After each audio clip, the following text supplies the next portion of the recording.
Hai guys, selamat datang di podcast Living Life bersama aku Ivan Posino. Di podcast episode kali ini mungkin aku lebih pengen cerita ya soal pengalamanku. Kenapa tiba-tiba aku kepikiran pengen cerita terus aku bawain di podcast? Karena kemarin itu aku habis interview beberapa anak buat join organisasi. Karena habis ini tuh ada pergantian periode, jadi ada anak-anak baru yang bakal masuk di organisasi. Nah, ketika interview kemarin, itu ada hal menarik karena, ada jawaban dari anak baru ini yang ngingetin sama aku yang dulu. Anak ini tuh sempet bilang kalau misalkan dia pengen join organisasi, pengen masuk organisasi karena salah satu alasannya dia pengen belajar decision making atau belajar gimana cara ngambil keputusan.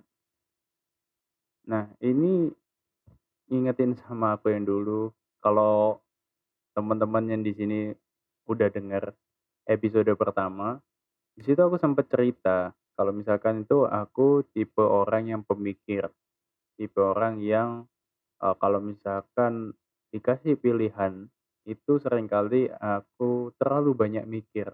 Ini dulu sempet jadi, halangan buat aku berkembang. Karena apa? Karena aku terlalu banyak mikir dan seringkali ide-ide yang aku punya itu banyak banget. Aku tulis ide-ide itu, aku tulis di kertas gitu kan. Tapi gara-gara aku terlalu banyak mikir tadi, akhirnya ide-ide yang aku udah buat, ide-ide yang udah aku pikir gitu, itu cuma berakhir di kertas gitu aja. Nggak ada langkah yang aku ambil, nggak ada action yang aku ambil.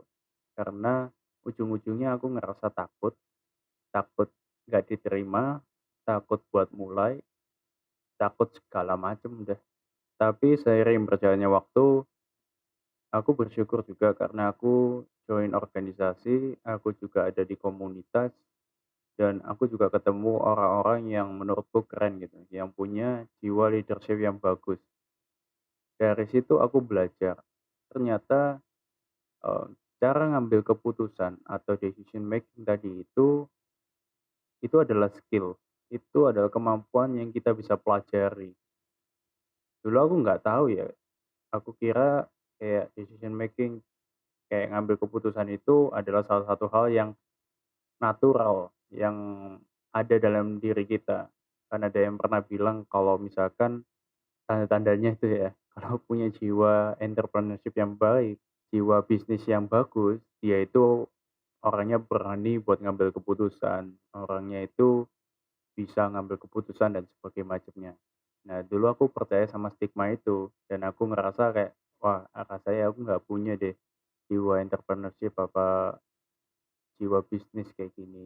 Ya aku rasanya bakal selamanya ngikut dari keputusannya orang dan ya udah nerima aja. Tapi ternyata itu enggak ya. Ternyata kita juga bisa belajar gimana kita buat berani ngambil keputusan. Nah, cara yang paling simple yang aku belajar adalah mulai dari kita ngambil keputusan-keputusan kecil dalam keseharian kita, tapi kita sering lakuin itu. Misalkan paling simple yang aku lakuin adalah milih makanan. Ini simple banget, tapi seringkali orang-orang itu suka bingung kalau suruh milih makanan, termasuk aku. Kalau misalkan pesan di online gitu ya, buka aplikasi, entah itu aplikasi GoFood atau GrabFood gitu. Banyak pilihan yang ada kan, banyak pilihan yang ada, kita disodorkan dengan berbagai restoran yang enak, terus ada promo-promo yang menarik. Kalau aku seringkali itu bingung karena mau makan ini oke enak nih, tapi kok kayaknya jauh ya, ongkosnya mahal. Terus yang lain, oh ini lumayan ini, tapi kalau beli banyak, nggak ada promo. Ya itulah, kebingungan-kebingungan yang akhirnya buat aku seringkali overthinking di situ. Cuma gara-gara milih makanan. Nah di situ tapi aku belajar gimana caranya aku, ya udah pokoknya makan yang aku mau, Oke, yang dekat, ya udah pilih aja, berani buat ngambil keputusan. Mungkin selain itu, kita juga bisa nentuin, misalkan kita bangun pagi-pagi gitu ya, terus kita nentuin hari ini bakal ngelakuin apa aja, hari ini goalnya kita itu apa. Misalkan goalnya adalah nyelesain tugas A dan tugas B. Itu mungkin langkah simpel selanjutnya. Langkah simpel berikutnya itu mungkin kalian juga bisa belajar di organisasi. Nah, ini justru yang aku juga banyak belajar dan kayak ada wadah kan buat aku belajar di organisasi. Karena ketika aku di organisasi, itu kebetulan dulu aku pernah dipercaya di satu acara jadi ketua. Nah, otomatis ketika aku jadi ketua, pasti banyak keputusan yang aku harus ambil. Karena kalau aku nggak ngambil keputusan, ya nanti teman-temanku yang lainnya nggak bakal jalan kan.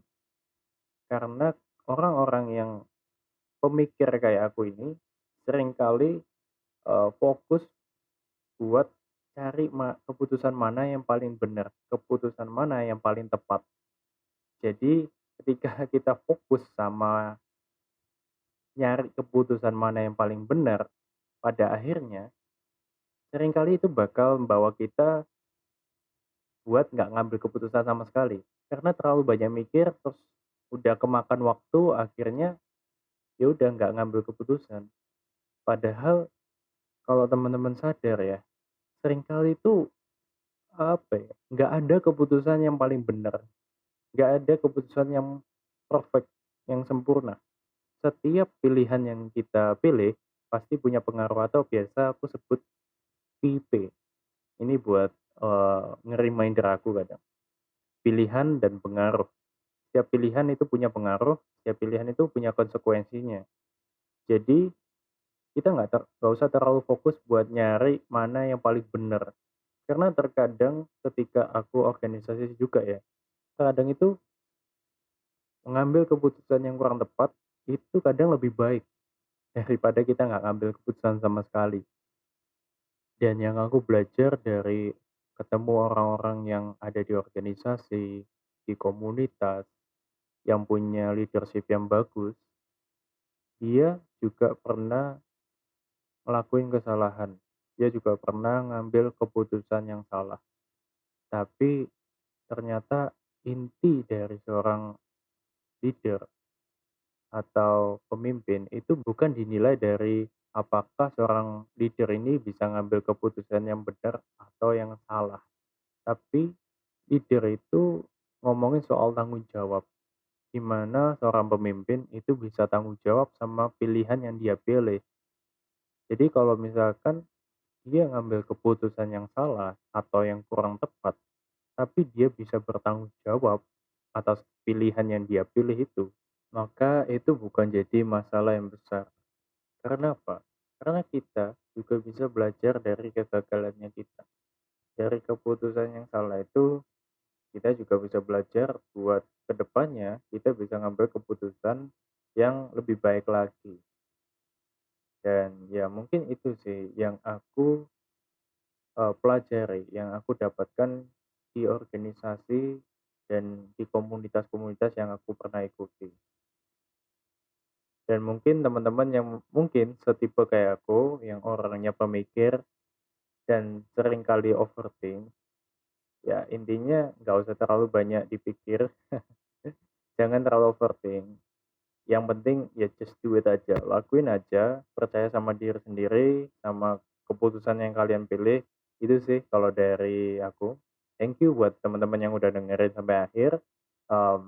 See you di episode selanjutnya. Bye bye.